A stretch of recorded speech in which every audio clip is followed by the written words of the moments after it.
Hey guys, तो हमारा आज का चैप्टर उस सीन से शुरू होता है जब यू मियान और यान कोंग शैन क्यूक्यू को लेकर वापस घर पहुंचते हैं।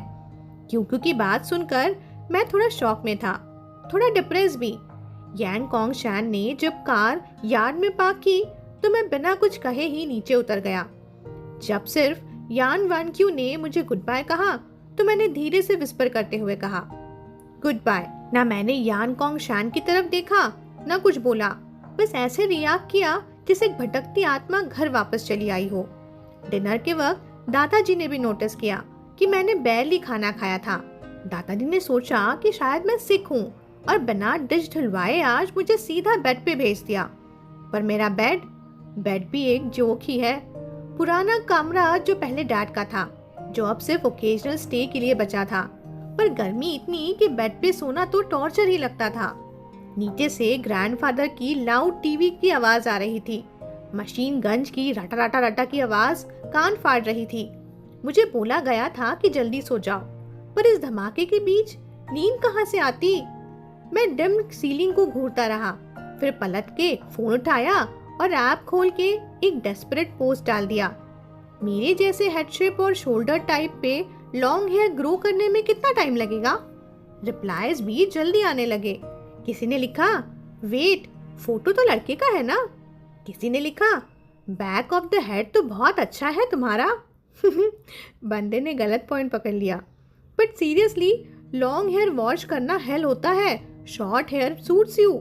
तीसरे ने लिखा ग्रोथ रेट पर डिपेंड करता है, फास्ट हुआ तो भी मिनिमम 6 महीने तो लगेंगे। मैंने स्क्रीन को ब्लैंक स्टेयर दिया। 6 महीने मतलब आधा साल, हाफ साल मतलब मैं तो 2 महीने में कॉलेज हॉस्टल शिफ्ट करने वाला हूँ। मिलिट्री ट्रेनिंग, क्लासेस, फिर hostel life. Green plum island कब आना होगा कोई आइडिया ही नहीं। हाफ ईयर, हाँ, तब तक तो डे लिलीज भी ठंडी पड़ जाएंगी, मतलब मामला ठंडा हो जाएगा।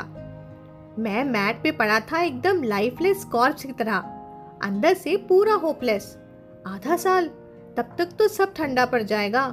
नींद कब आई पता ही नहीं चला, और फिर रात के बीच एक तेज आवाज ने मेरी आंखें खोल दी। चले जाओ, दूसरी बार कहना ना पड़े, तुम मुझे मेरे राइट से डिप्राइव नहीं कर सकते। और तुरंत एक गुस्सा भरा जवाब भी आया, तुम्हारे पास कोई राइट्स नहीं है। मैंने आंखें रब की। दिमाग अभी भी आधी ड्रीम आधी अवेक स्थिति में था। वॉइसेस अब धीमी हो गई थी, जैसे दोनों लोग जानबूझ के अपनी आवाज दबा रहे हों ताकि पड़ोसियों को डिस्टर्ब ना करें। मैं उठकर विंडो तक गया और नीचे झांक कर देखा।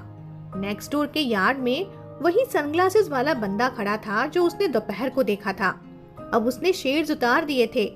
क्लोजअप में उसका फेस हैंडसम था, पर आंखों के नीचे थोड़ी थकान, शायद ऑफिस मीटिंग लाइफस्टाइल्स का साइड इफेक्ट। उसके सामने यान कोंग शैन खड़ा था, अंदर गेट के पीछे पूरा टेंस और गुस्से में। सनग्लासेस वाले आदमी की आवाज सिंसियर थी, ऑलमोस्ट ब्लीडिंग। बोला, मैं बस उसे देखना चाहता हूँ, सिर्फ एक बार।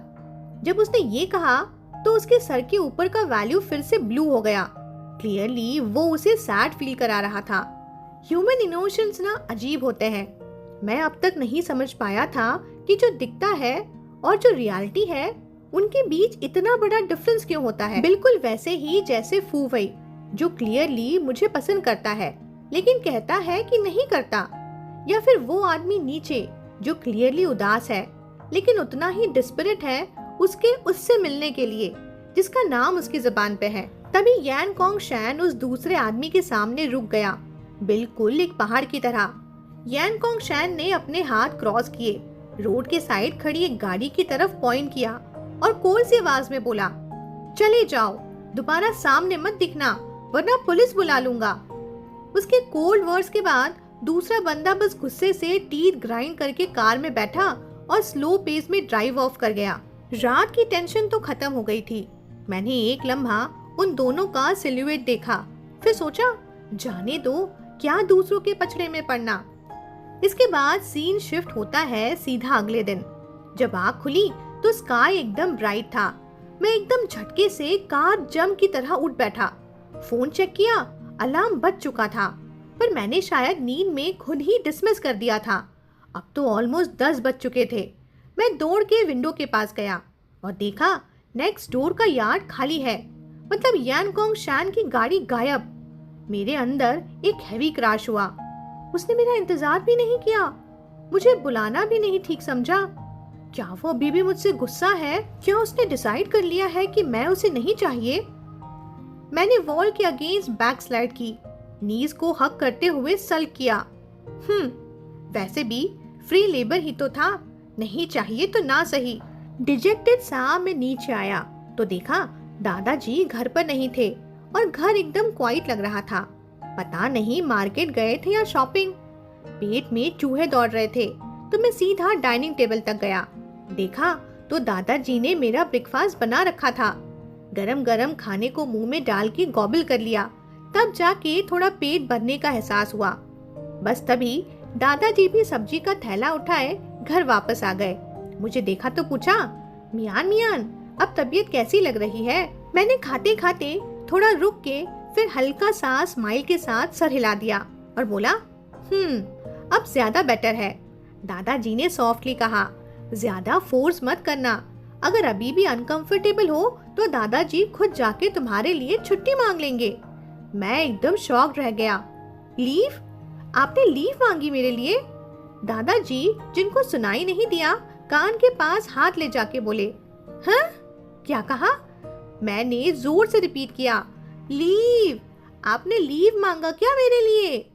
इस बार उन्होंने क्लियरली सुन लिया तो बड़े रिलैक्स टोन में बोले, हाँ, सुबह देखा तो तुम उठे ही नहीं थे टाइम पे। सोचा शायद तबीयत खराब है तुम्हारी, तो मैंने तुम्हारे लिए आज शैन से लीव मांग ली। और वहीं मैं समझ गया, मतलब यानकोंग शैन मुझसे नाराज नहीं था, मुझे छोड़ के नहीं गया था। बस दादाजी ने ही मेरे लिए लीव ले ली थी। मैं तो बस इंस्टेंट हैप्पीनेस के ओवरडोज में था। दिल में खुशी फट रही थी, कंट्रोल ही नहीं हुआ और मैंने सीधा कूद के दादाजी को गले ही लगा लिया और उनके कान के पास चीख कर बोला, थैंक यू दादाजी, I love you the most. वो थोड़ा सा हैरान हुए पर हंसी रोक नहीं पाए। पीछे से प्यार से मेरी बैक थपथपाई और बोले, दादाजी लव्स यू टू, दादाजी लव यू टू। और बस जितनी भी मेरी फ्रस्ट्रेशन थी सब हवा हो गई, मूड भी एकदम फ्रेश हो गया। बस तभी धाड़, खिड़की के बाहर कुछ गिरने की आवाज आई।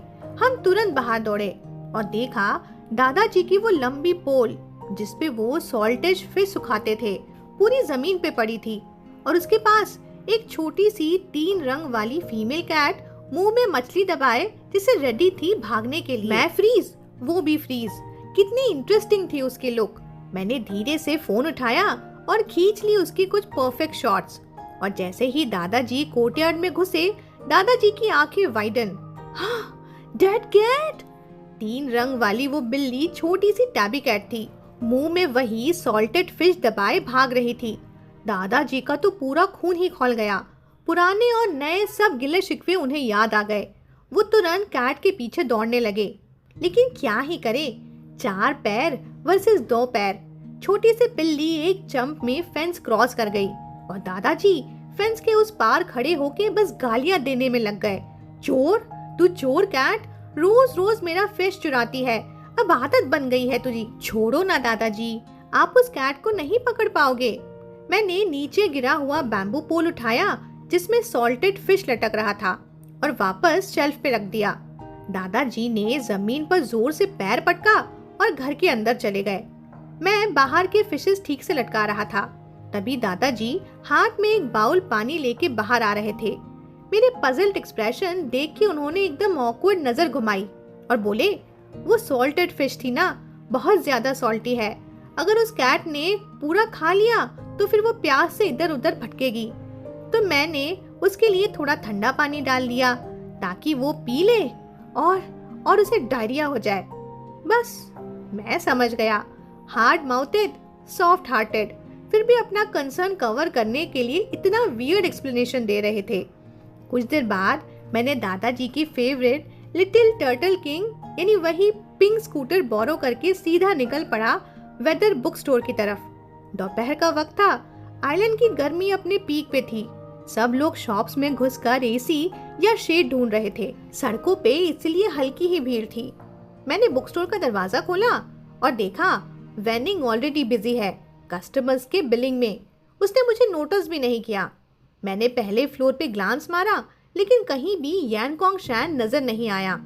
फिर मैं सीधा कैशियर काउंटर पे गया और वेनिंग को हेलो बोला। उसने थोड़ा हैरान होकर मुझे देखा और बोला, यूमियान तुम तो आज लीव पे थे ना, फिर वापस कैसे आ गए? ठीक हो गए क्या? मैंने ऑकवर्ड सा अपनी नाक स्क्रैच करते हुए कहा, हाँ अब ठीक हूँ, कोई बड़ी बात नहीं थी, शायद बस गर्मी की वजह से चक्कर आ गए थे, हीट स्ट्रोक टाइप।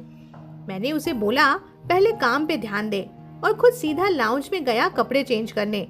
पर वेनिंग मुझे देखकर हैरान था क्योंकि मैं तो पीजेज में ही शॉप आ गया था ना। लॉकर बंद करने ही वाला था कि बाहर से दरवाजा खुला। मेरे दिल ने तुरंत कैलकुलेशन किया, वेनिंग तो बिजी है कस्टमर्स के साथ, स्टोर में बस 3 लोग हैं, तो इसका मतलब सिर्फ एक पॉसिबिलिटी बची है, यान कॉन्ग शैन। मेरी उंगलियां लॉकर के हैंडल पर टाइट हो गईं। मन में कंफ्यूजन, क्या सीधा बाहर जाके कैजुअली हेलो बोल दूं या फिर नॉर्मल बिहेव करूं जैसे कुछ हुआ ही नहीं था। दरवाजे के नीचे जमीन पे लंबी सी ब्लैक शैडो आई। मैंने एक गल्प लिया, धीरे से लॉकर क्लोज किया और फिर अगले ही सेकेंड वो टॉल फिगर कॉर्नर से सामने आया, यान कॉन्ग शैन। उसका एक्सप्रेशन बिल्कुल न्यूट्रल था, न गुस्सा न स्माइल, बस एक छोटी सी ग्लांस मेरी तरफ और सीधा अपना लॉकर खोल लिया। कोल्ड, बहुत कोल्ड। मैंने जल्दी से उसके हेड पे मूड वैल्यू को चेक किया। अच्छा हुआ ना तो कलर बदला ना वैल्यू ही कम हुई, मतलब कल वाली बात पे वो अब गुस्सा नहीं है। मैंने अंदर ही अंदर एक छोटी सी साई की रिलीफ ली और तभी उसकी आवाज सुनी, मैं तो सोच रहा था कि तुम वापस कभी नहीं आओगे। इतना कहकर उसने अपना लॉकर से फोन निकाला, स्क्रीन पे मैसेजेस चेक किए पर मेरी तरफ एक सेकंड भी नहीं देखा। मेरे हाथ उलझन से पॉकेट के अंदर छुप गए, नजर जमीन पे टिकाई और मैंने धीरे से बोला, तुमने ही तो कहा था छुट्टी लेना अलाउड नहीं है। वो चुप रहा, बस सीधा लॉकर बंद किया और बिना कुछ बोले चल दिया। मैंने सर उठाया, दिल में कंफ्यूजन, ये क्या मतलब हुआ? 2 लाइन बोली और सीधा चल दिए। क्या वो अभी भी मुझसे नाराज है? सोचा वो बाहर निकल गया होगा तो मैंने लिप्स कर्ल किए और उसी डायरेक्शन में चल पड़ा। पर कॉर्नर तक जाते ही धाड़, मैं ऑलमोस्ट उससे टकरा गया था। अरे केयरफुल! उसने तुरंत मेरा आर्म पकड़ लिया और मुझे नीचे गिरने से बचा लिया। वेयरहाउस और लाउंज में एसी नहीं था, बस एक पुराना फ्लोर फैन चल रहा था। थोड़ी शॉप की ठंडी हवा अंदर घुस आती थी, इसलिए नॉर्मली यहाँ ज्यादा गर्मी नहीं लगती। लेकिन अभी मैंने कोई बुक्स तक नहीं उठाए थे, फिर भी मेरे बैक पे पसीना आ गया। उसके हाथ ने मेरा आर्म पकड़ा और जैसे मेरे पूरे बदन का खून एक साथ मेरे फेस और नेक की तरफ रश कर गया हो। Burning hot, itchy, uncontrollable. Thank you. मैंने फेस नीचे कर लिया, थोड़ा साइड होके डिस्टेंस बनाया ताकि हीट थोड़ी शांत हो जाए। और यान कॉन्ग शैन ने भी हाथ वापस खींच लिया और पर बस वहीं खड़ा रहा, ना कुछ बोला न साइड हुआ, सिर्फ चुपचाप बिल्कुल इनमूवेबल वॉल की तरह सीधा मेरे रास्ते में खड़ा। दिल में बस एक ही बात घूम रही थी, ये अजीब क्या हो रहा है? मैंने हिम्मत करके ऊपर देखा और उसी वक्त उसकी नजर मुझ पे गिर गई। मेरी सांसें अटक गई। जल्दी से आंखें बंद करके फिर नीचे झुका ली, पर दिल वो तो और भी तेज धड़कने लगा। डर लग रहा था, क्या वो मुझे बुक स्टोर से निकालने का सोच रहा है या मुझे काम से हटा देगा? लेकिन हम दोनों तो नेबर्स हैं ना, अगर मुझसे ना सही दादाजी का तो लिहाज करेगा ना। मैं अभी अपने ख्याली टेंशन में डूबा ही था कि अचानक एक बड़ा सा हाथ मेरी तरफ आया। उसके अंदर एक छोटा गोल एप्पल, ऊपर छोटी सी डंडी के साथ, बिल्कुल एक बड़ी चेरी जैसा लग रहा था, क्यूट और फ्रेश। मैं हैरान, इसका क्या मतलब? और तभी यान कॉन्ग शैन फाइनली बोला, कल मेरा मूड ठीक नहीं था, शायद थोड़ा ज्यादा सख्त बोल दिया, तुम दिल पे मत लेना। मेरी आंखें तुरंत उस एप्पल पे टिक गई, फिर उसके चेहरे पर। हल्की सी अनसर्टेनिटी के साथ मैं बोल पड़ा, ये मेरे लिए है। मन में सोचा, मतलब ये तो मुझे सॉरी बोल रहा है। उसने हल्की स्माइल के साथ अपनी रफ सी आवाज में पूछा, तुम्हें नहीं चाहिए? मैं बस उसके जोक का वेट भी नहीं करता, तुरंत दोनों हाथों से एप्पल को पकड़ लिया जैसे कोई खजाना मिल गया हो। तुरंत बोला, I want it, I want it. मैं एप्पल लेकर ऐसा खुश था कि जैसे मुझे खजाना मिल गया था। यान कोंगशान मुझे देखकर मुस्कुरा दिया, फिर हल्की सी हंसी के साथ अपना बड़ा हाथ मेरे सर पर रखकर 2 बार अच्छे से रब किया, सारे मेरे बालों का कबाड़ा ही कर दिया। इतने में कोंगशान बोला, मियान, बीमार हो तो जल्दी घर जाया करो, ज्यादा फोर्स मत करो। मैं थोड़ा गिल्टी फील करते हुए अपने उल्टे सीधे बालों को दबाते हुए बोला, it's okay, really, don't worry.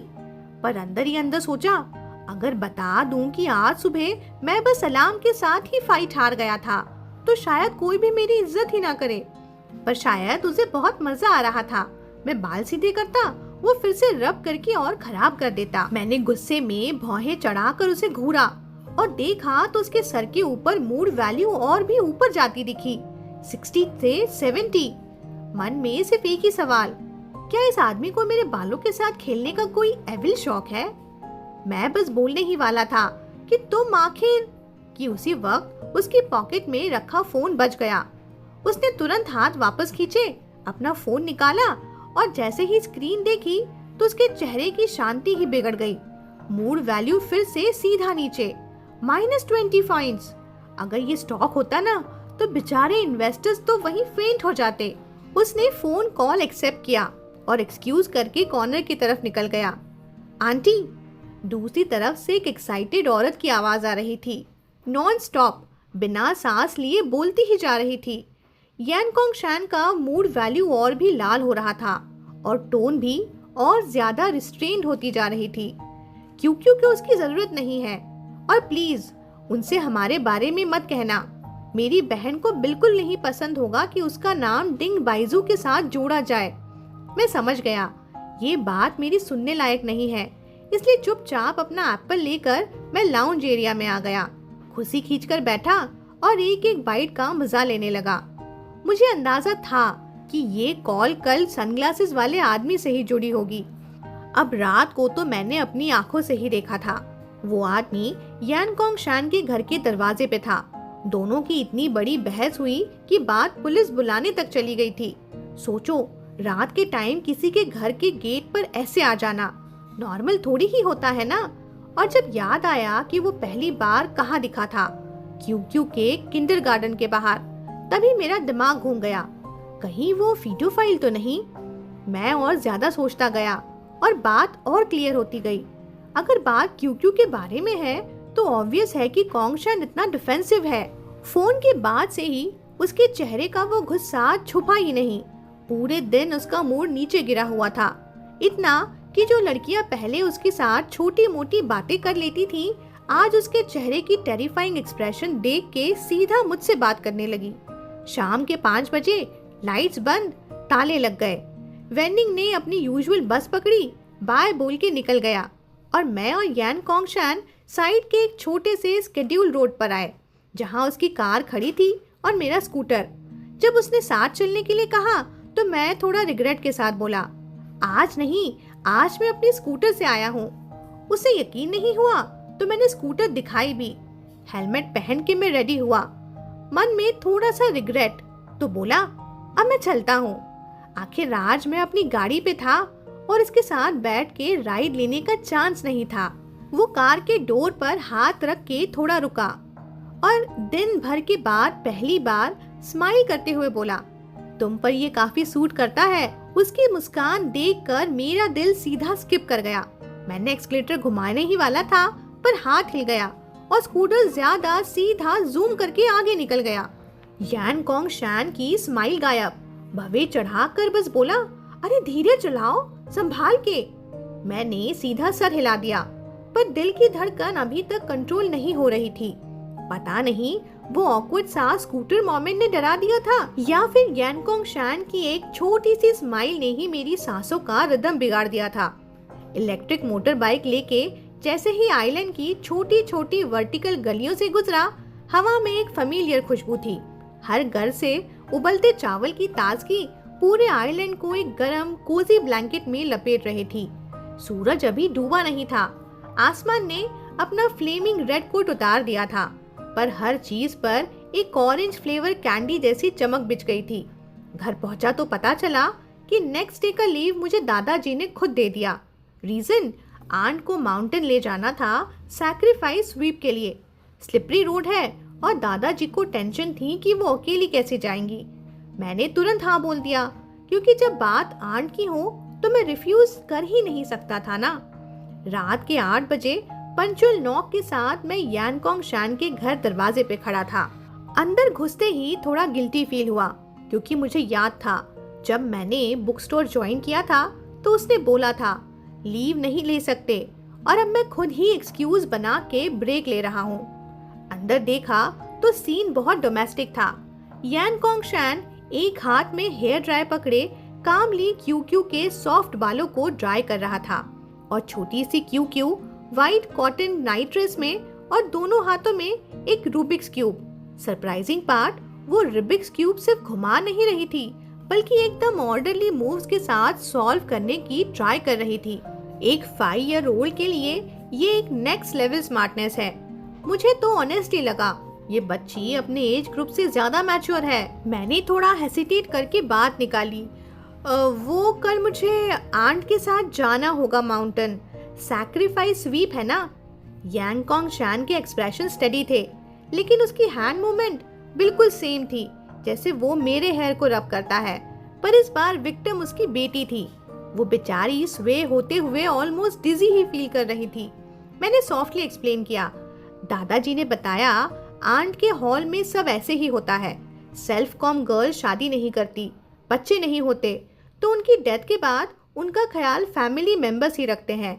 हर साल रिचुअल स्वीप और सैक्रिफाइस उनके लिए करना पड़ता है, और क्योंकि मेरी aunt last self calm girl है इस आइलैंड पे, तो कल का दिन काफी बड़ा होगा। यानकोंग शान ने हेयर ड्रायर साइड में रखा, कॉम उठाया और बड़े ही पेशेंटली क्यू के रफ बालों को कोम करना स्टार्ट किया।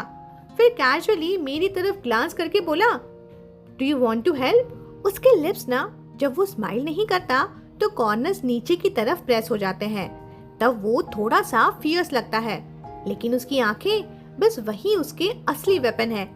उसके गुड मूड में वो आईज ऐसी चमकती हैं जिसे अंदर छोटे छोटे हुक्स छुपे हों, और वो हुक्स सीधा दिल के सॉफ्टेस्ट पार्ट को पुल करते हैं। मेरे मन का एक हिस्सा चिल्लाया, हाँ बोल दे, थोड़ा और क्लॉज टाइम मिलेगा। लेकिन दूसरा हिस्सा बोला, इट्स टू वियर्ड यार, वो बेटी है उसकी, तुम कैसे हेल्प करोगे? और वैसे भी मुझे पता था ये बस सिर्फ एक पोलाइट टास्क था, सीरियस नहीं। प्लस कल मेरा लीव है, बुक स्टोर ट्रैफिक हाई होगा, वेंडिंग ऑलरेडी सोलो हैंडल करेगा। उसे और चढ़ाने की हिम्मत नहीं हुई, तो मैंने हैंड्स वेव करके बोला, नो नीड, तुम बिजी रहो, मैं मैनेज कर लूंगा। यानकोंग शान ने भी इंसिस्ट नहीं किया, क्वाइटली हेड डाउन करके कोमिंग कंटिन्यू की, और तभी छोटी सी वैंक्यू के हाथ से रूबिक क्यूब एकदम सॉल्व हो गया। खुशी से चिल्लाई, आई मेड इट। उसने क्यूब को स्टैच्यू ऑफ लिबर्टी की टॉर्च की तरह हाई रेज कर दिया। मैं भी तुरंत क्लैप करने लगा, ऑसम, दैट्स अमेजिंग। और जैसे ही मैं एक्साइटमेंट में था, वो छोटी सी एनर्जी बॉम्ब ने डायरेक्टली मेरे पैरों से लिपट गई और यानकोंग शान की तरफ देखते हुए बोली, क्या मैं अब भाई के साथ वीडियो गेम्स खेल सकती हूँ? मेरे रिएक्ट करने से पहले ही यानकोंग शान ने क्यूब उठाया, थोड़ा ऑब्जर्व किया और एक हेल्पलेस सी स्माइल के साथ बोला, मैंने इससे प्रॉमिस किया था कि अगर वो रूबिक्स क्यूब को सॉल्व कर लेगी तो वो तुम्हारे साथ 1 घंटा वीडियो गेम्स खेल पाएगी। फिर वो एकदम मेरे क्लोज आया, मेरे कान के पास लीन करके एक विस्पर करता हुआ बोला, मुझे लगा नहीं था कि वो एक्चुअली सॉल्व कर लेगी। और उस विस्पर की वार्मथ अभी तक मेरे ईयर में घूम रही थी, लेकिन उसने इमीडिएटली बैक स्ट्रेट की, अपना नॉर्मल काम टोन वापस लाया और बोला, सॉरी फॉर द ट्रबल। ये कैसा ट्रबल हो सकता है? ये तो मेरे लिए अपनी स्ट्रेंथ दिखाने की बेस्ट अपॉर्चुनिटी है। मेरे अंदर एकदम से सोल्जर मोड ऑन हो गया। मैं तुरंत बोला, इट्स नॉट ट्रबलसम, मुझे भी गेम्स पसंद है। और जैसे ही यानकोंग शान अपनी बेटी को उठाने के लिए बेंड हुआ, मैंने अपने ईयर लोब्स रब किए जो अभी भी गर्म थे। उसकी ब्रेथ की हीट अभी तक स्टक थी वहाँ। मुझे हमेशा लगता था कि यानकोंग शैन थोड़ा सा नेचुरली फ्लर्टी टाइप है, लेकिन अजीब बात यह है कि जब गर्ल्स के साथ होता है तो वो बिल्कुल मेजर्ड होता है, और जब मेरे साथ होता है तो जैसे बिना किसी फिल्टर के अपने असली वर्जन को दिखाता है। क्या ये इसीलिए होता है क्योंकि मैं एक लड़का हूँ और मेरे सामने उसे अपने इमेज की फिक्र नहीं होती, इसीलिए वो मेरे सामने अपने ट्रू कलर्स दिखाता है। मैं और क्यू मस्त गेम्स खेलने में बिजी थे। आज तो बॉस लेवल भी क्रॉस कर लिया था। जब रात के 9 बजे तो कैंगशॉन ने याद दिलाया, अरे क्यू चलो सोने जाना है। मुझे भी कल सुबह जल्दी उठना था, तो टाइम देखकर डिसाइड किया कि अब निकलना चाहिए। मैं उठकर बाय बोलने लगा, लेकिन यानकोंग शैन ने मुझे रोकते हुए कहा, 2 मिनट रुको, मैं तुम्हें घर तक छोड़ देता हूँ। मैं हैरान। उसने क्यू को रूम में सुलाया और बस 2 मिनट के अंदर नीचे आ गया। फिर सीधा मेरी तरफ आया और बोला, चलो चलते हैं। शॉक। नॉर्मली तो वो मुझे सिर्फ कोर्टयार्ड गेट तक छोड़ता था, लेकिन आज वो एक्चुअली मुझे घर तक ड्रॉप करने आया। ये एक्शन इतना कपल लाइक लगा कि मेरे दिमाग ने तुरंत रेड फ्लैग रेज कर दिया। मेरे हार्ट के अंदर एक क्यूट कंफ्यूजन था, क्या ये एम्बिगस सिग्नल नहीं है? लेकिन फिर मैंने उसके हेड के मूड वैल्यू को चेक किया, बिल्कुल इनोसेंट, ना पिंक ना येलो। और तभी मुझे डाउट आया, शायद मैं ही ना ज्यादा सोच रहा हूँ।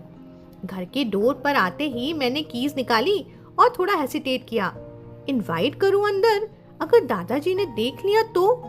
मेरे दिमाग तो फुल ऑन ड्रामा मोड में था, लेकिन उसके वर्ड्स ने तुरंत मेरी ओवरथिंकिंग के बबल को पॉप कर दिया। वो बोला, ऑल्दो मैंने कहा था कि लीव नहीं लेना, तुम्हें सैलरी वैसे भी नहीं मिल रही। कभी अगर टायर्ड फील करो तो 1-2 दिन रेस्ट ले सकते हो। हर दिन काम करोगे तो 2 बुक्स बोरो भी कर सकते हो। वेकेशन अभी लंबा है, उतनी बुक्स कलेक्ट कर लोगे कि अगले कुछ महीने आराम से पढ़ सको। सो लीव लेने में एम्बैरेस फील मत करना। और मैं बस वहीं खड़ा होकर सोच रहा था, बस इतना ही? मुझे घर तक छोड़ने आया सिर्फ ये बोलने के लिए? मैंने अपने डिसअपॉइंटमेंट को हाइड करने की कोशिश की और कैजुअली बोला, वेल ऑलराइट, अगर टायर्ड फील हुआ तो मैं लीव ले लूंगा। उसे गुड बाय कहकर मैं वापस घर के अंदर चला गया। बाय करके भी मैं उसी की तरफ देख रहा था। मूनलाइट के नीचे यानकोंग शैन की फिगर धीरे धीरे दूर चली गई। बस एक हल्की सी खामोशी और उसकी चाल का साउंड, और मैं अकेला रूम में लौट आया। नेक्स्ट मॉर्निंग सुबह के 7 भी नहीं बजे हुए थे और मैं ऑलरेडी रेडी था अपने आंट को पिक करने के लिए। उनका घर दादाजी के घर से ज्यादा दूर नहीं था, सिर्फ 10 मिनट की वॉक। कभी कभी वो खुद ही अपना डॉग लेके आ जाती थी, 2 टीवी एपिसोड देखकर वापस चली जाती थी। आज वो रोड साइड पर ऑलरेडी वेट कर रही थी। जियोसम के बजाय सिंपल ट्राउजर्स, सिल्वर हेयर एक नीट हेयर पिन के साथ बंधा हुआ। उनके फीट के पास कई सारे बैग्स रखे थे, सफेद कैंडल ऑफरिंग्स जो सैक्रिफाइस के लिए यूज होने वाले थे। मियान, आज के लिए तुम्हारा बहुत शुक्रिया, उन्होंने सॉफ्टली बोला। मैं मुस्कुराया, अरे इसमें शुक्रिया जैसी क्या बात है आंटी, ये सब तो मेरा फर्ज है। मैंने बैग्स को उठाकर लिटिल टर्टल किंग के बड़े स्टोरेज बास्केट में डाला और फिर उन्हें सीट पर फर्मली बिठा दिया। जैसे ही उन्होंने अपना हाथ मेरे कंधे पे रखा, मैंने एक्सीलरेटर घुमा दिया और हम माउंटेन की तरफ निकल गए। लिटिल टर्टल किंग पे आधे घंटे की राइड के बाद मैं और मेरी आंट पहुंच गए साउथ साइड के एक छोटे से हिल के नीचे। पहले इस माउंटेन का बड़ा सीरियस सा नाम था, फेंगजिया माउंटेन, लेकिन धीरे धीरे यहाँ ग्रेव्स ज्यादा बनने लगी और लोगों ने इसे निक नेम दे दिया, बाओ बाओ माउंटेन। बाइक को साइड में पार्क करके मैंने सारे बैग्स उठाए। आंट तो सीधा ऊपर चली गई हल्की सी चाल के साथ, और मैं फुल स्ट्रगल मोड में पीछे पीछे। एयर इतनी फ्रेश लग रही है यहाँ, लंग्स को लग रहा है जैसी नई लाइफ मिल गई हो, उन्होंने रिलैक्स होकर कहा। माउंटेन उतना बड़ा नहीं था, पर भाई साहब ऊपर तक क्लाइम करते करते मैं already painting like a dog. मैंने भी बोला, हाँ आइलैंड की हवा अलग ही है, सिटी में तो सिर्फ डस्ट, यहाँ की लीव्स भी क्लीन लगती हैं। पर मेरी आंट फुल एनर्जी मोड में 2-2 कदम लेके ऊपर चढ़ गई और ऊपर से चिल्ला के बोली, मियान इतने कमजोर, थोड़ा सा चलने के बाद ही तुम्हारी तो सांस ही फूल गई। मैं दांत दबा के 2-3 स्प्रिंट मार के ऊपर पहुंचा, पर ऊपर पहुंचने तक नीज ऑलरेडी जली बन गई थी और ऊपर पहुंचते ही धप, आंट ने एक जोर का थप्पड़ मारा मेरी पीठ पे और मैं लिटरली हिल गया। आंटी बोली, अपने पड़ोसी से सीखो, उसकी हाइट देखी है, फिजिक देखी है, रोज एक्सरसाइज करता होगा तभी ऐसा है। और आंटी का सीधा यानकोंग शैन कंपैरिजन मोड ऑन हो गया। क्या मुझे अब माउंटेन्स पे भी उसी से कंपेयर करना है? मैं बैग्स नीचे डाल के एक रॉक पे थक के बैठ गया। बोला, मुझे तो लगता है मैं कभी उसकी हाइट तक पहुंच ही नहीं पाऊंगा। आंटी ने कामली बोला, कोई बात नहीं, आइडियाज हमेशा थोड़े मोटे होने चाहिए ताकि रियलिटी के पतलेपन से निपट सकें। मैं सोच रहा था, आंटी जी ये मोटिवेशनल कोट था या रोस्ट?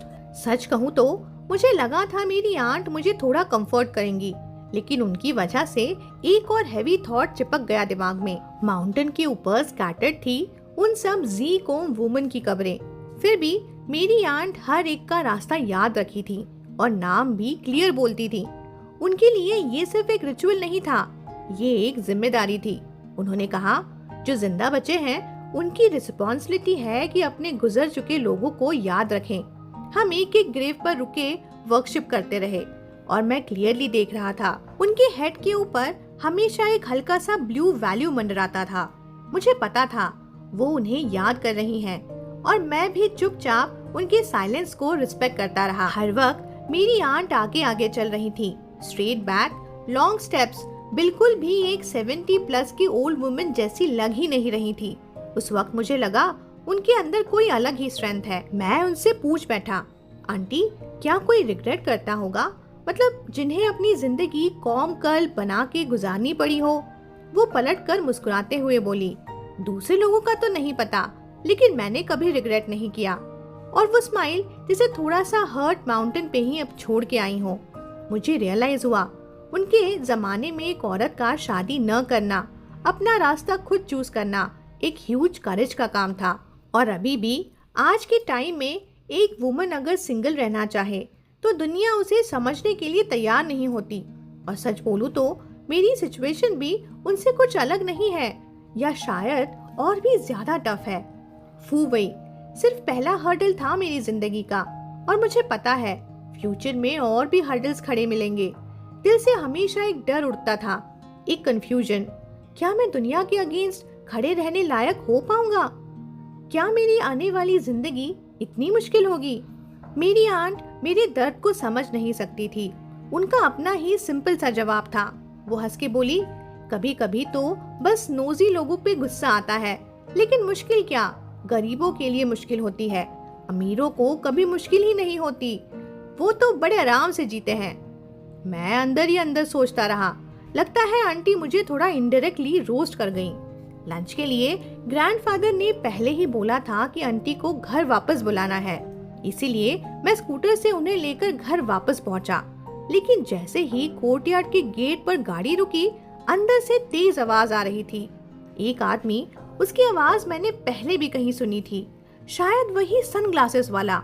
वो कह रहा था, मैं उसका बाप हूँ, उसका असली खुद का बाप। मैं बुरा आदमी नहीं हूँ, बस एक बार देखने दो उसे, सिर्फ देखना चाहता हूँ और कुछ नहीं करूँगा।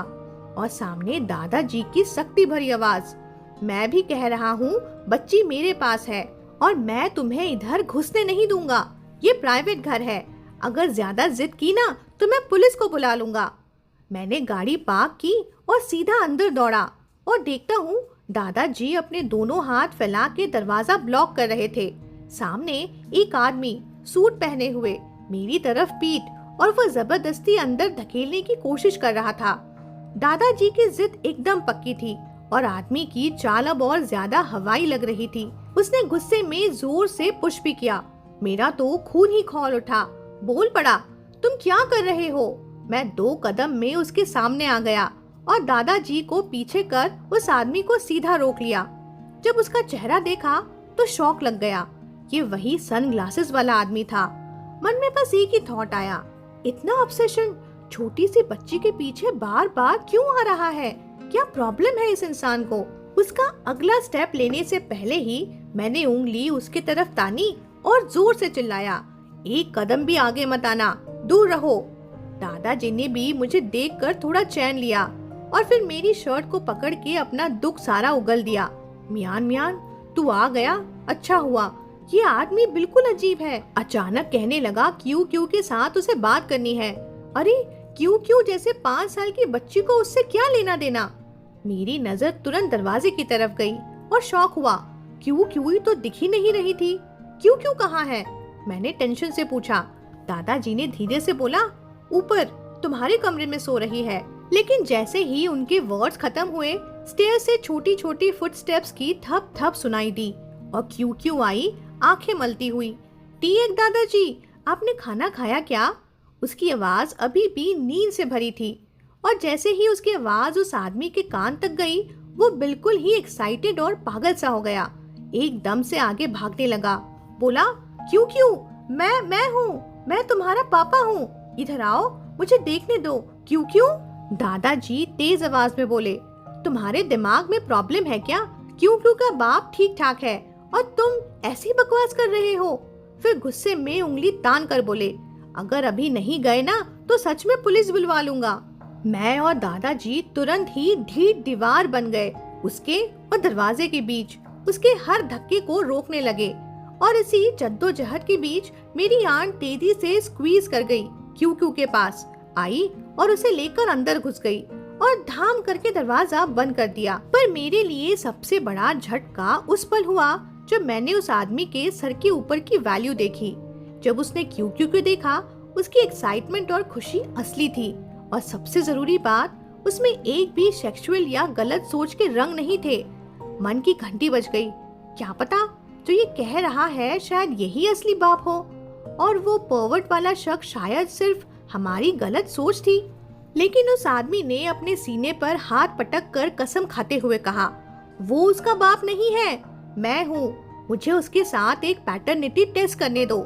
मेरी गर्दन पर पसीने की बूंदें बहने लगी। सुबह की थकान, धूप की गर्मी और अब ये टेंशन, सब मिला के आंखों के आगे धुंध छाने लगी। मैं हिचकिचाहट के साथ आगे बढ़ा और नरमी से बोला, देखिए सर, चाहे आप जो भी कह रहे हो वो सच भी हो, पर इस तरह से दरवाजा ठोक के चिल्ला के बच्ची को डरा देना ये सही नहीं है। आप शांत हो जाइए।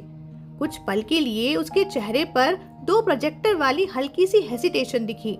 शायद मेरी बात उस तक पहुंच रही थी, पर जैसे किस्मत को ड्रामा और बढ़ाना था।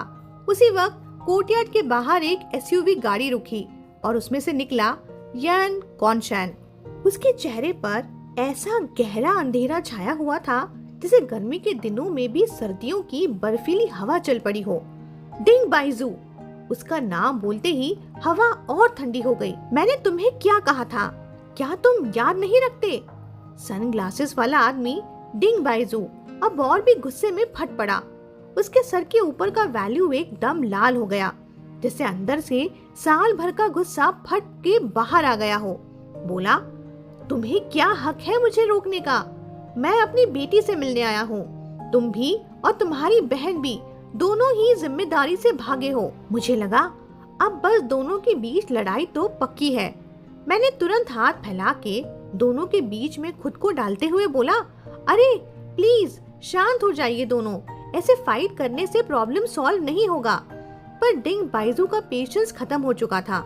उसने भड़क कर मुझे सीधा एक तरफ धक्का देते हुए बोला, तुम बीच में मत आओ, इसका तुमसे कोई लेना देना नहीं। मेरा बैलेंस बिगड़ गया और मैं सीधा जमीन पे गिर पड़ा। कानों में दादाजी की घबराहट भरी चीख गूंज उठी। फॉरहेड में तेज दर्द हो रहा था, शायद उस रफ दीवार से सर लगने से छिल गया था।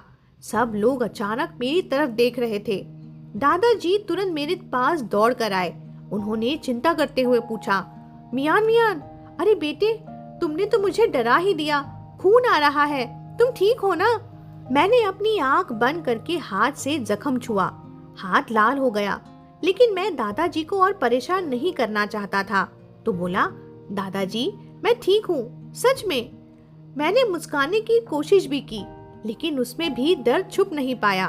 तभी सनग्लासेस वाला आदमी डिंग बाइजू घबराहट में बोल उठा, मैंने तो जोर से धक्का नहीं दिया था, मैं तो बस हल्का सा। लेकिन उसकी सफाई खत्म होने से पहले ही धाड़ यानकोंग शैन ने उसकी शर्ट कॉलर पकड़ के सीधा उसके चेहरे पर एक भारी मुक्का जड़ दिया। डिंग बाइजू मुक्के के इम्पैक्ट से नीचे गिर पड़ा था। डिंग बाइजू, तुझे लगता है मैं तुझे जिंदा छोड़ दूंगा? कोंग शैन की आवाज इतनी खोल थी जिसे सीधा बर्फ के अंदर से निकल रही हो। एक और मुक्का और इस बार नेजल बोन से खून फूट पड़ा। डिंग बाइजू बिल्कुल हिल गया, हाथ से अपना चेहरा पकड़ के कहराने लगा। यानकोंग शैन का गुस्सा बस रुक ही नहीं रहा था। उसके सर के ऊपर का मूड वैल्यू लाल रंग में ड्रिप हो रहा था। उसका हर एक सांस भरा हुआ था। बस एक और पंच और शायद सब खत्म हो जाता। दादाजी कहते ही रह गए, शैन रुको, लेकिन उनकी आवाज उस तक नहीं पहुंच रही थी। मेरा दिल जोर जोर से धड़क रहा था। मुझे लगा अगर मैंने अब नहीं रोका तो ये सच में किसी को मार डालेगा। मैं अपना दर्द भूलकर खुद को खींचता हुआ उठा और पीछे से उसकी कमर को मजबूती से पकड़ते हुए बोला, बस करो प्लीज, और मत मारो, तुम उसे मार डालोगे, और क्यू अभी भी अंदर है। क्यू का नाम सुनते ही यानकोंग शैन का बॉडी एक सेकंड के लिए टाइट हो गया। फिर वो एकदम से स्टिल खड़ा हो गया, जैसे सोच रहा हो क्या मेरी बात मानेगा या नहीं। तभी दादाजी ने भी रिएक्ट किया। उन्होंने पीस बनाने की कोशिश की और डिंग बाइजू से कहा, क्या यंग लोगों को बस मारपीट ही करनी होती है? पहले मारो फिर बाद में बात करो, कुछ मत करना। मैं कह रहा हूँ वो छोड़ देगा तुम्हें, और तुम भी बेवकूफी मत करो, समझे? तुम उसे नहीं जीत सकते। डिंग बाइजू थोड़ा हेसिटेंट लगा, पर फिर भी जैसे दिल पे जोर डाल के आखिर वो एग्री हो गया। यानकोंग शैन के हाथों में थोड़ी सी स्ट्रेंथ लूज हुई। कुछ सेकंड्स के बाद उसने अपना हाथ नीचे गिरा दिया और डिंग बाइजू को छोड़ दिया। मैं अभी अभी सांस ले ही रहा था कि ये खत्म हो गया, पर उस पुलिस की पी पू की आवाज ने पूरे कोर्टयार्ड का माहौल फ्रीज कर दिया। एक पुलिस जीप कोर्टयार्ड के बाहर रुकी और अंदर से एक 50 साल का पुलिसमैन निकला। हाथ में एक बड़ी सी डायरी और आंखों में वो सीधी सीधी सख्त अथॉरिटी। वो सीधा कोर्टयार्ड के अंदर आया, हम चारों को घूरा, फिर अपनी भारी आवाज में बोला, कौन है जिसने पुलिस बुलाई? सब एक दूसरे की तरफ देखने लगे। मैं दादाजी की तरफ, दादाजी मेरी तरफ। फिर मेरी नजर यानकोंग शैन पे गई। उसका चेहरा अब भी थोड़ा लाल, आंखें स्टिल रेत से भरपूर। डिंग बाइजू का तो बस गला ही सूख गया था। वो बस आंखें नीचे करके चुप खड़ा था। एक पल को ऐसा लग रहा था जैसे सभी सोच रहे हो कि अब कौन बोले। और फिर पीछे से दरवाजा धीरे से खुला। मेरी आंट ने अपना सर बाहर निकाला, एकदम कंपोज्ड, और सीधा अपना हाथ उठा दिया। बोली, मैंने बुलाया, और रिजल्ट ये निकला कि मेरी आंट ने घर के बच्चों को संभाला और मैं, यानकोंग शैन, डिंग बाइजू और दादाजी सबको सीधा पुलिस स्टेशन ले जाया गया। मैं तो बड़ा हो गया हूँ, लेकिन आई कार्ड की फोटो के अलावा ये पहली बार था कि मैंने पुलिस स्टेशन के अंदर कदम रखा था। नर्वस? पूछो मत यार, मुझे तो समझ ही नहीं आ रहा था कि अपना हाथ कहाँ रखूं, आंखें कहाँ देखूं, और एकदम क्रैम्प्ड फील हो रहा था। तभी वो पुराने पुलिस अंकल हाथ में एक बड़ा सा चाय का मग लेके बोले, जरा दूसरे बच्चे को तो देखो, उसका चेहरा तुम्हारी वजह से बिगड़ गया है। थोड़ा तो सोचो अपने ऊपर, थोड़ा रिफ्लेक्शन करो। फिर वो टेबल की तरफ इशारा करके बोले, लिखो लिखो, सब लिखो। पुलिस हमें स्टेशन ले गई सीरियस क्रिटिसिज्म के लिए। यानकोंग शैन और डिंग बाइजू को ऑर्डर मिला कि 1000 वर्ड्स का रिव्यू लिखो। सबसे पहले दोनों ने अपनी मिस्टेक एक्सेप्ट की, फिर ही बात आगे बढ़ी। यानकोंग शैन बिल्कुल साइलेंट सीधा कंपोजिशन पेपर उठाया और लाइटनिंग स्पीड में लिखने लगा। उसकी हैंडराइटिंग, वाह, एकदम स्लीक, स्मूथ। आधे घंटे में पूरा रिव्यू ऐसे लिख डाला। पुराने पुलिस अंकल ने देखा तो हंसी दबाते हुए बोले, अरे लगता है तुमने तो पहले भी काफी रिव्यूज लिखे हैं, है ना? ये तो एकदम ऐसे लग रहा है। यानकोंग शैन ने बस अपनी हल्की सी स्मित के साथ कहा, बचपन में बदमाशी थोड़ा ज्यादा करता था, इसलिए रिव्यूज भी ज्यादा लिखने पड़े। अंकल ने पेपर फोल्ड करके पॉकेट में डाल दिया और अब टर्न आया डिंग बाइजू का।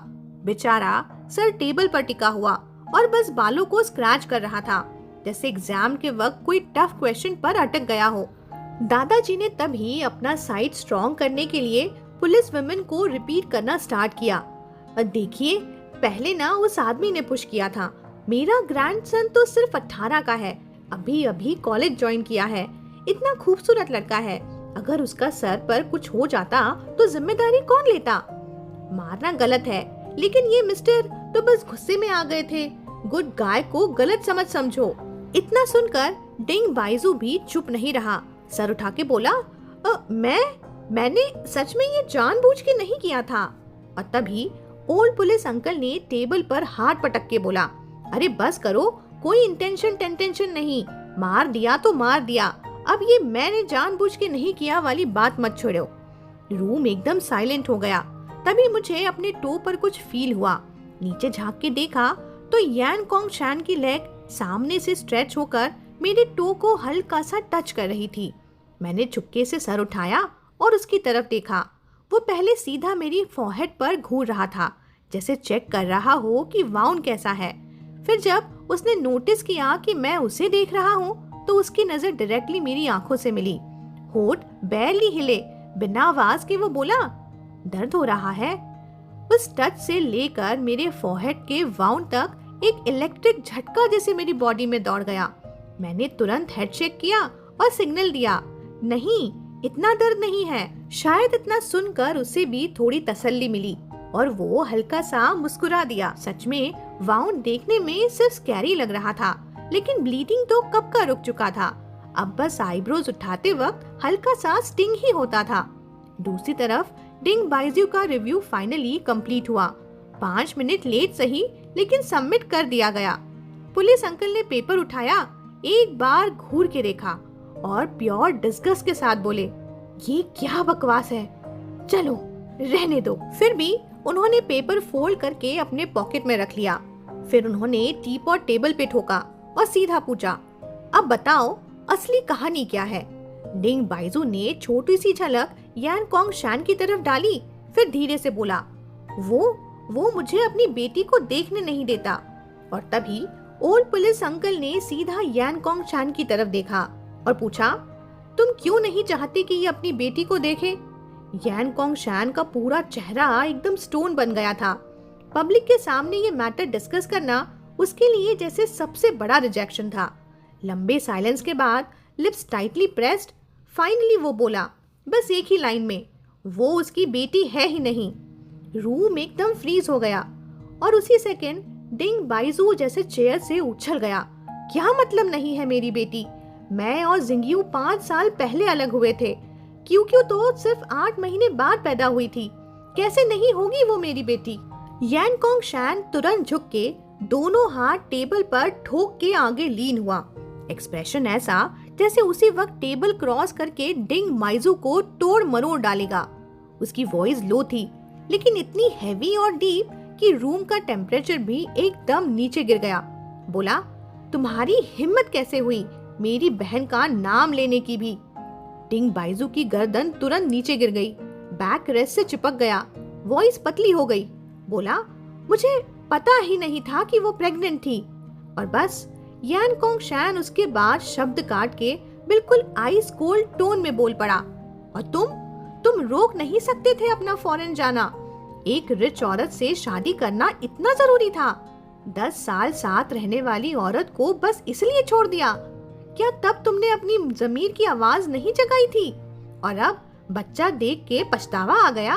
जस्ट स्टॉप इट डिंग बाइजू। मेरे दिमाग में बस एक ही थॉट स्ट्राइक हुआ। कल तक मैं इसे फिडोफाइल सोच रहा था, फिर लगा बेचारा ओल्ड किंग नेक्स्ट डोर है, और अब ये तो एकदम से रियल लाइफ चेंग जिमाई बन गया। और सबसे बड़ा ट्विस्ट, यान कोंग शैन क्यू के फादर नहीं बल्कि अंकल निकले। तभी डिंग बाइजू की आवाज फट गई, मैं मानता हूँ कि मैंने तुम्हारी बहन के साथ धोखा किया, लेकिन तुम मुझे बच्चे के बारे में झूठ क्यों बोला? वो मेरी बेटी है। यान कोंग शैन की आंखों में फिर से वही डेंजरस ग्लिंट चमका। वॉइस नीचे से उठकर एकदम नाइफ की तरफ काटते हुए वो बोला, बस और एक शब्द भी बोला ना तो यहीं पे तोड़ डालूंगा तुम्हारी हड्डी। और बस डिंग बाइजू चुप। फिर 1 सेकंड बाद ओल्ड पुलिस अंकल ने टेबल पर उंगली थपथपाई और एकदम स्ट्रिक्ट टोन में बोले, अरे ये क्या नौटंकी है? मुझे लाइटरी दे रहे हो तुम लोग सब? सीधा साधा अपनी डिमांड बताओ। डिंग बाइजू ने तुरंत सीधा होके पूरे कॉन्फिडेंस के साथ बोला, मुझे अपनी बेटी से बात करनी है, उससे मिलना है, इंटरैक्ट करना है, अपने रिश्ते का कनेक्शन बनाना है। पुलिस अंकल का पेन हवा में ही अटक गया। सीधा वो यान कॉन्ग शैन की तरफ घुमा और उससे पूछा, और तुम्हारी क्या राय है? यान कॉन्ग शैन बैकरेट से लग के एकदम बाप ऑफ द सिचुएशन टाइप में बैठा, थोड़ा चिन रेज किया, कोल्ड स्टेयर डिंग बाइजू पे टिकाई और बस 2 शब्द उड़ा दिए, सपना देख रहा है ये। रूम में साइलेंस फैल गया। ओल्ड पुलिस अंकल ने स्लोली सर हिलाया, जैसे सब कुछ समझ गए हो। फिर पुलिस अंकल ने कामली बोला, तो फिर कोई सोल्यूशन नहीं है, ठीक है, कोर्ट जाओ, लॉ का वेपन उठाओ और अपने आप को प्रोटेक्ट करो। फिर उन्होंने डिंग बाइजू की तरफ देखकर स्ट्रिक्टली कहा, तब तक तुम किसी के घर नहीं जाओगे, किसी को हरास किया तो डायरेक्ट इलीगल काउंट होगा, समझे? अगर मुझे दोबारा ऐसी कोई कंप्लेंट मिली तो अगली बार मैं तुम्हें सीधा जेल में ही ट्रीट दूंगा। डिंग बाइजू बिल्कुल स्टन रह गया, एकदम ब्लैंक स्टेयर के साथ पुलिस अंकल को देखता रहा। फिर धीरे धीरे उसने मुझे और यांग कॉन्ग शैन को भी देखा और हिलते हुए हाथ से हम दोनों पे उंगली उठाते हुए बोला, अच्छा तो तुम सब मिले हुए हो, तुम तो एकदम सांप चूहे से झुंड हो। पुलिस अंकल का फोरहेड इंस्टेंटली टाइट हो गया। बोले, ये क्या बकवास कर रहे हो तुम? तभी डिंग बाइजू अचानक चेयर से उठ गया। उसका चेस्ट तेज तेज ऊपर नीचे हो रहा था। उसने एक इंस्टेंट स्टेयर से यांग कॉन्ग शैन की तरफ देखा और बोला, ये कहानी अभी खत्म नहीं हुई। धाड़! उसने गुस्से से डोर बंद किया और बाहर निकल गया। कट टू दादाजी जो साइड में क्वाइटली बैठे थे। ये सब देखकर क्यूरियोसिटी से कॉन्ग शैन की तरफ झुक गए और एल्बो से जेंटली टैप करते हुए उन्होंने पूछा, जरा बताना तो ये लोग बात क्या कर रहे थे? मेरे हेड पे सिर्फ स्किन की छोटी सी इंजरी हुई थी। खुशकिस्मती से बस वॉल से रब ही हुआ था, डीप कट नहीं था, पर इन्फेक्शन अवॉइड करने के लिए ट्रीटमेंट जरूरी था, इसलिए हम सब घर वापस आ गए। दादाजी ने अपना फर्स्ट एड किट निकाला, एक डिस्पोजेबल आइडोफोर कॉटन स्वैब, पर वो मेरे वाउंड को देखते ही घबरा गए थे। बार बार चेक किया, पर समझ ही नहीं आ रहा था कि कहाँ से स्टार्ट करे। और फिर ड्रामेटिक हैंडओवर, सिस्टर इधर आना, मैं तो कर ही नहीं पा रहा। उन्होंने कॉटन स्वैब लेकर आंटी की तरफ दौड़ लगाई। आंटी का रिएक्शन बस समझ लो जैसे किसी ने कॉकरोच उनके कंधे पर चढ़ा दिया हो। अरे नहीं, मैं तो फेंट ही हो जाऊंगी। और वो ऐसे उछली जैसे रैबिट रेस स्टार्ट हो गई हो। मैं पीछे से हेल्पलेस टोन में बोला, दादाजी मैं खुद ही कर लेता हूँ ना बाथरूम में। लेकिन जी नहीं, उन्होंने मेरी बात सुनी ही नहीं। उनकी आंखें फिर सर्च लाइट की तरह घूमी और सीधा जा लगी छोटी क्यू पे। बेचारी बच्ची अपना एनीमे देख रही थी, माउथ में स्क्विड का एक बड़ा पीस दबा के। दादाजी की नजर फील करते ही उसने एकदम शांति से उनकी तरफ देखा और डेड पैन टोन में बोली, मैं तो अभी बच्ची ही हूँ। दादाजी का एक्सप्रेशन एकदम डॉट स्पीचलेस। और फिर शायद उनको समझ आया कि हाँ, किसी 5 ईयर ओल्ड से चोट क्लीन करवाना थोड़ा ज्यादा ही क्रिएटिव आइडिया है। कुछ देर में किचन से निकले मिस्टर काम एंड कलेक्टेड यान कॉन्ग शैन, हाथ में आज का लंच लेकर। दोपहर का 1 बज रहा था जब हम पुलिस स्टेशन से वापस आए। दादाजी ने सीधा बोला, चलो खाना यहीं खा लेना। और क्या, यांग कॉन्ग शैन ने भी मना नहीं किया, शेफ बनने का काम खुद पे ले लिया। मैं बस कॉर्नर पे बैठा था, तभी यांग कॉन्ग शैन ने आकर मेरे सामने सीट खींच ली। फिर बिना कुछ बोले अपना हाथ उठा के मेरे फोरहेड को चेक किया। थोड़ा स्वोलन है, चक्कर तो नहीं आ रहा। उसकी उंगलियों की गर्माहट मेरे बालों के रूट्स तक घुस गई और मैं बस उसके लंबे घने आईलैशेस को घूरता रह गया। बस 1 सेकंड के लिए उसकी बेटी क्यू की याद आई, आंखें बिल्कुल उसकी जैसी। और मुझे फिर याद आया, क्या वाकई ये दूसरे का बच्चा पाल रहा है? नहीं, बिलीव करना मुश्किल है। यूमियान, उसकी आवाज ने मुझे झटका दिया। हाँ, नहीं, डिजी फील नहीं कर रहा मैं। और फिर उसने क्वार्टन स्वैब उठाया और मेरी चोट पे आइडोफोर दबाया। फिर बोला, बस फेंट मत हो जाना।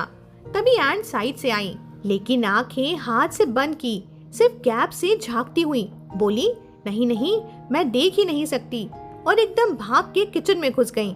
हेड पे उनका वैल्यू एकदम फ्यूरियस रेड। इधर मैं स्वैब लगाते ही रिफ्लेक्स से हिस कर गया। यान कोंग शैन ने तुरंत हाथ रोक लिया, पूछा, क्या पेन हो रहा है? मैंने तुरंत फिंगर से एक छोटा सा गैप दिखाते हुए कहा, थोड़ा सा, बस इतना सा। और तब मिरेकल ही हो गया। उसने वाउंड पे ब्लो किया, हल्का सा, नरम सा, और सारी चुभन गायब हो गई। बस एकदम टिंगल रह गया था दिल के अंदर। उसके वाइट शर्ट पे एक लाल दाग भी था, जो क्लियरली डिंग बाइजू का खून था। और मुझे लगा काश ये मोमेंट कभी खत्म ही ना हो। लेकिन क्या हुआ? एक सेकंड बाद उसने स्वैप ट्रैश में डाला और बोला, हो गया, अब 2 दिन स्टोर मत आना, रेस्ट करो अच्छे से। और जाते जाते मेरे बालों को रब भी किया, पर ध्यान रखा कि वाउंड को टच ना हो। उसकी वो केयरफुल टच ने मेरे दिल को एकदम सुकून से नम कर दिया था। फिर भी जिद करता हुआ बोला, बस छोटी सी तो इंजरी है, मैं कर लूंगा काम। उसका जवाब लो मैग्नेटिक टोन में, एकदम कोएक्सिंग टोन में, नो, तुम नहीं कर सकते, हीलिंग जरूरी है, ऑब्जर्व करो। बस वही था। उसकी आवाज इतनी डेंजरस थी कि अगर ईयर्स प्रेग्नेंट होती ना, तो मैं एक दिन में ट्विंस दे देता। शाम को वो वापस बुक स्टोर चला गया और मुझे तब पता चला कि सुबह जो वो अचानक घर आया था, सिर्फ एक वजह थी, वो अपना सेलफोन भूल गया था। और मैं बस सोचता रह गया, शायद ये भी किस्मत का प्लान था कि वो वापस आया और उस चेंजी माई जैसे डिंग बाइजू को अपने हाथ से सबक सिखा पाया। आफ्टरनून लंच के बाद सब थक गए थे। दादाजी अपने रूम में चले गए थे नैप लेने। आज तो बहुत हो गया था ना। टीएक्स की दुकान भी बंद रखी। आंटी भी वापस अपने घर चली गईं और लिविंग रूम में बचे कौन? बस मैं और छोटी सी cute SpongeBob SquarePants देखते हुए। तभी बॉम्ब फूटा। क्यू बोली, वो आदमी जो सुबह आया था, क्या वो मेरे पापा है? बस मैंने जो पानी पी रखा था सीधा गलत पाइप में अटक गया और मैं खा खा खा करते हुए अपना गला साफ करता रहा। मुश्किल से नॉर्मल हुआ तो नीचे देखा, क्यों अभी भी स्क्विड विस्कर्स चबा रही थी। आंखें टीवी पर ही चिपकी थी, जैसे बस कैजुअल बात कर रही हो। मैं तुरंत काम बनने की एक्टिंग करता हुआ बोला, नहीं, वो तो एक पागल है, तुम उसकी बात मत सुनना। क्यू ने थोड़ा सर घुमाया और मुझे स्क्विंट करके देखते हुए बोली, तुम्हें लगता है कि मैं कोई स्टूपिड बच्ची हूँ? मेरे मुंह से बड़ी मुश्किल से आवाज निकली, हाँ? नहीं, तुम तो बहुत स्मार्ट हो। सच भी था। 5 साल की बच्ची के लिए उसकी लॉजिक और थिंकिंग एकदम क्लियर थी। मुझे याद आता है मेरा अपना 5 साल का वर्जन। उसके सामने तो मैं बिल्कुल बच्चा ही लगता हूँ। और फिर मैंने एक बार ऊपर ग्लांस दिया। उसके हेड पर वाइट 70। पूरे दिन के ड्रामा झेलने के बाद भी ना खुशी ना गम, बहुत स्टेबल। फिर वो काम टोन में बोली, तो स्मार्ट बच्चे तुम्हारी बकवास थोड़ी मानते हैं। मैंने बस कॉर्नर पे ऑकवर्ड स्माइल दिया, सोचा कोई नया एक्सक्यूज दूं। तभी वो फिर स्क्विड विस्कर्स चबाते हुए बोली, मुझे पता है आशान मेरे पापा नहीं है। मैं सच में शॉक हो गया था। आवाज खुद ब खुद पिच पे चली गई। मैं बोला, तुम्हें पता है? पर क्यों एकदम काम, जैसे मैं ऑफिस बात पूछ रहा हूँ। बोली, हाँ मुझे पता है, हम हर साल मम्मी की ग्रेव पर जाते हैं और आशान मम्मी को सिस्टर कहता है। मेरी मम्मी उसकी सिस्टर है, तो मैं उसकी बेटी कैसे हुई? मैं अंदर ही अंदर फुल स्पीचलेस था, सच में। फिर वो छोटी सी साय मार के जैसे मुझे समझा रही हो, बोली, मैंने बोला था ना मैं स्मार्ट हूँ। उस पल में मैं कंफ्यूज था कि इसे एडमायर करूँ या उस पे उदास हो जाऊं, क्योंकि उसकी शार्पनेस तो लाजवाब थी। बस साथ ही याद आया कि यान कोंग शैन की सिस्टर अब जिंदा नहीं है। जब से पता चला कि कोंग शैन उसके अंकल हैं, तब से मेरे दिमाग में ये बात थी कि किसी की माँ ने अपनी बेटी को छोड़ के भाई को क्यों दिया। आंसर सिंपल था, या तो वो चली गई होगी या फिर उसकी डेथ हो गई होगी। और अनफॉर्चुनेटली क्यों की मम्मी के केस में दूसरा ऑप्शन ही सच था। मैं सीधा पूछ बैठा, तो अब तुम क्या करने वाली हो? छोटी बच्ची ने सोचने का पोज लिया, रूबिक्स क्यूब सॉल्व करने वाले कंसंट्रेशन फेज बनाया। फिर क्लियरली बोली, मुझे तो असली वाले फादर नहीं चाहिए। ना मैं उसे जानती हूँ, ना पसंद करती हूँ। मुझे आशैन ही पसंद है और मैं उसके साथ ही रहना भी चाहती हूँ। स्क्विड विस्कर्स को मुंह से खींच के एकदम फर्म टोन में उसने डिक्लेयर कर दिया, आशैन ही मेरे पापा हैं। हे गाइस, तो आई होप आपको आज का वीडियो एक्सप्लेनेशन भी पसंद आया होगा। तो अगर पसंद आया हो तो लाइक और कमेंट जरूर करना और सब्सक्राइब भी करके जाना। ओके गाइस, तो जल्दी ही मिलती हूँ अगली वीडियो में। Good night.